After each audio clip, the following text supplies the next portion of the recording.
This video is a walkthrough of a city ordinance I recently reviewed as I was putting together a proposal for a development project. The idea I had initially was to do a how-to, like how to review ordinances, but to do something like that, you really need to look at multiple ordinances and compare them. And there's so many cities in my area, and I just can't pick one or another. I think it would just be a really long video. So what this video is gonna be is it's a city where I looked through the ordinances and they had two. There was a tree preservation ordinance and a city trees ordinance.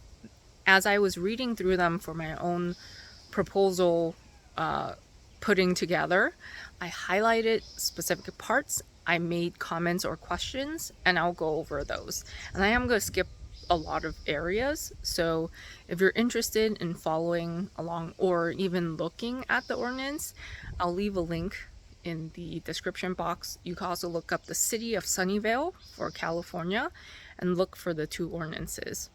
I don't know what a beginner would get stuck on, so my recommendation is start by reading everything, like even just download a copy or print it out, mark it up, and the more you understand and the more you read ordinances, the more you see how they're similar and they're different from each other. Here's the code that we're going to start with first, which is Tree Preservation, Chapter 19-94. I'll leave a link in case you want to look at it yourself. And I also have a city or city trees ordinance. Ordinances typically start with something like findings or purpose. They have to justify why this ordinance exists and what they're trying to do with it. So usually you'll see stuff like trees contribute to the beauty, the economics of the city, they have all these benefits, blah blah blah. You'll find that these two sections are basically very similar for most cities, so personally I just ignore it. But the next section is definitions. Sometimes the definitions are used in this particular chapter may not actually be in a section in the chapter, so you're going to have to look for it. But typically they'll make references, like you can see here. That usually refers to some other section of the code. The reason why the definitions is so important is because it establishes a lot of details about what they mean by certain terms. And you'll see pretty soon what that means. So drip line, outermost line of the tree's canopy, blah blah blah. Pretty standard. Protected tree. This is where it starts getting different. A protected tree in the city of Sunnyvale means a tree of significant size. Then you have to question, what does that mean? Well, conveniently, it's the next definition, which is a tree that is 38 inches or greater in circumference at 4.5 feet above ground for a single trunked tree. I converted this, and that's about 12 inches diameter. They also have a separate definition for multi-trunk trees. So at least one of those trunks has to have that 12-inch diameter, or the measurements of the circumference each of the multi-trunks added together equal an overall circumference of 113 inches or greater. Not every city will explain how they want you to handle multi-trunked trees. Sometimes you use your own judgment, or you follow up with the staff to determine how they want it done. So even tree is defined here. Any woody plant that has a trunk 13 inches or more in circumference at 4.5 feet. So this is about 4 inches diameter. You can see my note here. Well, what about a multi-trunked tree? What is that equivalent to? It sounds like you're gonna have to measure all the trunks and add them together, but you see here in the previous definition, with a multi-trunk tree, there's a larger circumference. So this is a question that I would want to ask planning. So this next section here is called standards and criteria. This is a pretty common section, and they explain what are the reasons why they would grant a tree removal permit. And oftentimes the city arborists or planners, they're limited by sections like this. If you can support the tree removal, it has to be based on this. So in this particular city, if the tree is diseased or damaged, is a potential hazard, or even if it's in sound condition, but it means that the owner can't enjoy the property as much as they otherwise would. In that particular situation, when the tree is sound, then you have the subsection of other things that would apply. There's usually stuff like you want to do construction and it's going to mean that you can't build the way that you want within reason if that tree remains. And then this one was interesting, and I highlighted it because this isn't common. So this has a criteria of the property has become over landscaped with trees so that they're too numerous, crowded, etc. The next section is replacement trees. This is a good section to look for because sometimes if the client knows that they have to mitigate and replant trees, maybe they won't remove that tree at all. It says that at the city discretion, replacement trees may be required. The key word here is may, and that just means that it might not be required and there's flexibility. So I made a note that there is no set ratio because clients will ask, especially if it comes to development, because if they require a lot of trees, then it may make the project infeasible in certain ways. This next section is about replanting, and here are the things that I've highlighted. They do want mixed species, which is great because there are a lot of cities that will ask you to put in the same species that came out, or you only get native species. And here's the other keyword, shall. So earlier up here, replacement trees may be required, but down here it's shall. So these are all requirements, they're not negotiable. This is where it's interesting. Minimum size for a replacement tree is a standard 24-inch box. However, if you can document that the smaller tree size is better, then they may approve it. So that's good. This next section is different. Relocation of trees. The trees may be required to be relocated on or off site. And you see my note here. Dang, is this why the oaks were moved? So the only work that I've done in the city before had to do with oak transplants. So these huge oaks were moved. They were on the site, they were dug up, and then they were shifted to another location. That makes sense that in this particular situation, instead of paying the fee or replanting, that particular developer just chose to move the trees instead because the code might have required it. So this next section is for protected trees during site development. This one is usually what I'm looking for in case there's some special requirements. When site development is occurring, you have to get a tree survey conducted by an arborist, and the survey shall show the location, size, species of all trees, both protected and unprotected, and shall include a calculation of the value of each tree. A written letter shall be included if a protected tree is going to be removed, explaining why they can't be relocated or why the design can't be changed. Basically, at minimum, you have to have a tree survey if you're not cutting down any trees, but if you're going to cut down a protected tree, then you need a letter, arborist report, basically. This next section also mentions that a tree protection plan is required. The plan is going to describe protective measures set forth in section 19.94.120, and that's just going to be down here. In this particular city, they require a bond. The value of the tree is determined by the director. Developer only gets the money back if the tree remains in good health throughout the end of the bond period. So this is kind of interesting. I didn't highlight it, but sometimes trees that are not in good health might get retained. In that case, I would have a question to the staff. Like, what if the tree isn't in good health? Can it just be retained in the same health? Tree protection during construction. And this outlines some tree protection that the city wants in particular. Here it says protective fencing shall be installed no closer to the trunk than the drip line and far enough from the trunk to protect the integrity of the tree. It has to be at least 4 feet tall and set securely in place. The material has to be open and sturdy. For example, chain link, but it's not explicitly requiring chain link, which I often see in other cities. I think that this can trip people up because it says the fence has to be at the drip line at the closest, but the reality is that the drip line doesn't really mean anything. If you have a narrow canopy tree, it's gonna be way too close, which in that case you can use the next criteria.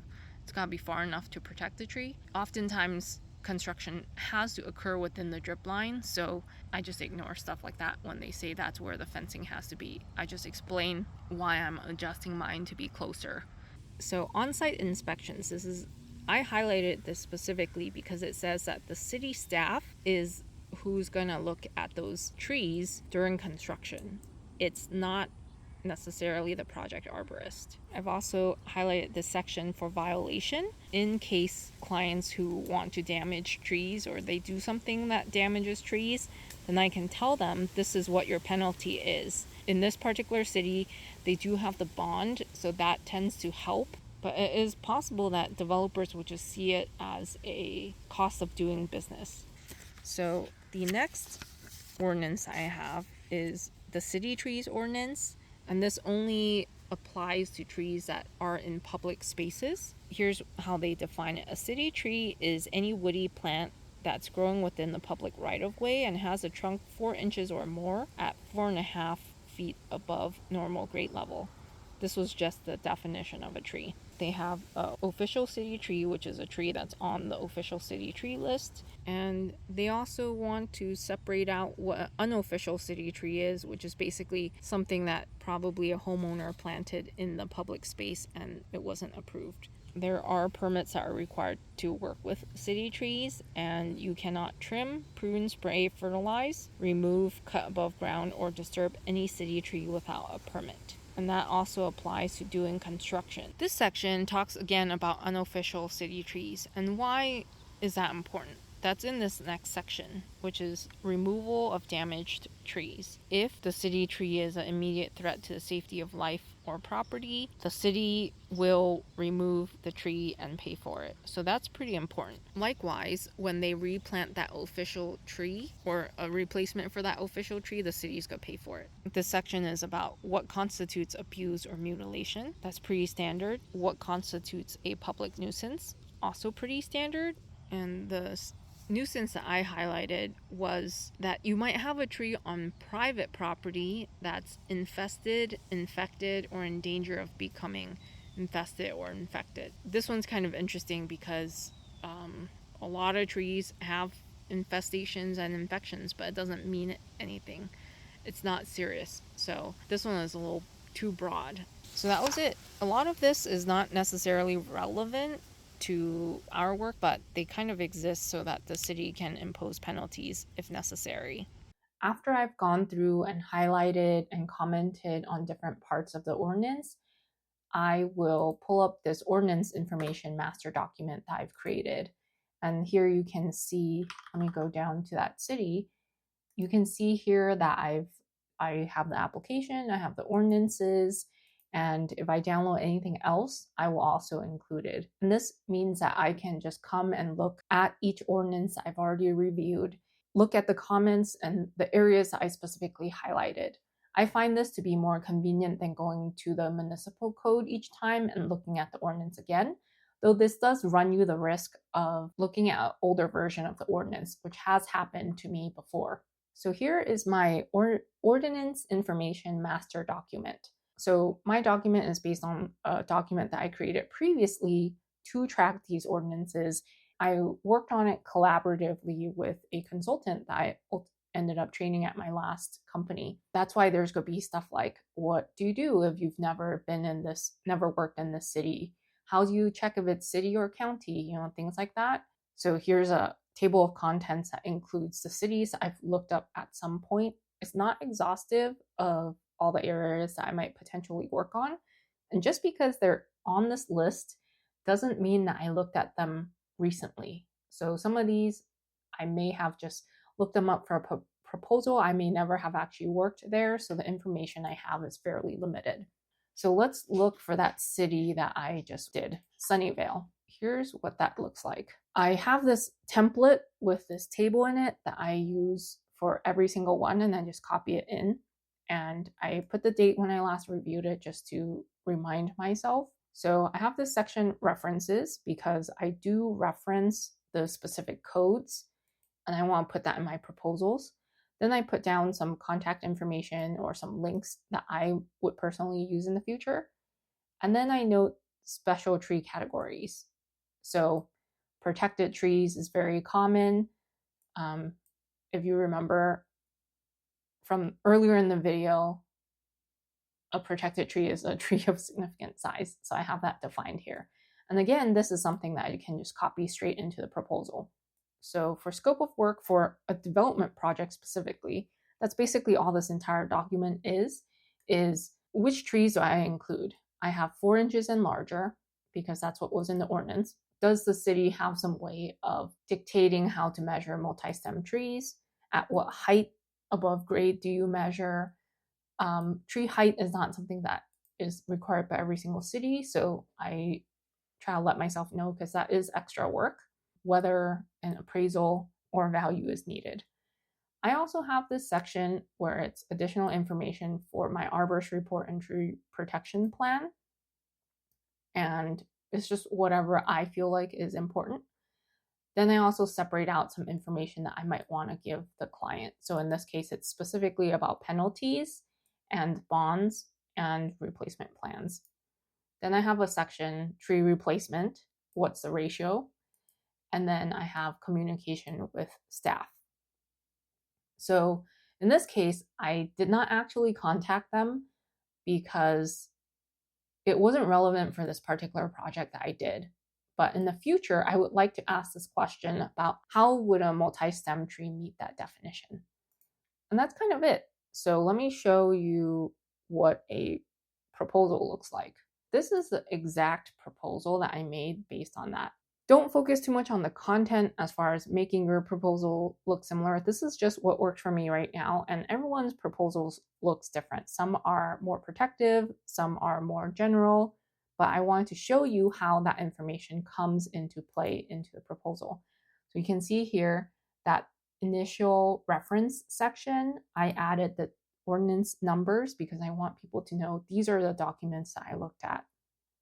Then I have that entire section with the tree definitions because the proposed scope of work is going to reference those definitions. So here I said I'm inventorying trees.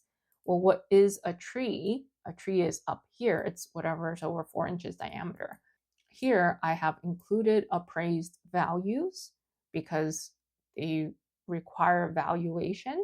And then here I also mentioned that if the city requires replacement trees, they will let you know how many trees they want, and you don't get to find that out till later. And that's it. To me, this is a fairly short, fairly concise kind of proposal. Could be more protective, but I just wanted to show it as an example of how I use that information. So when in doubt, ask someone who's responsible.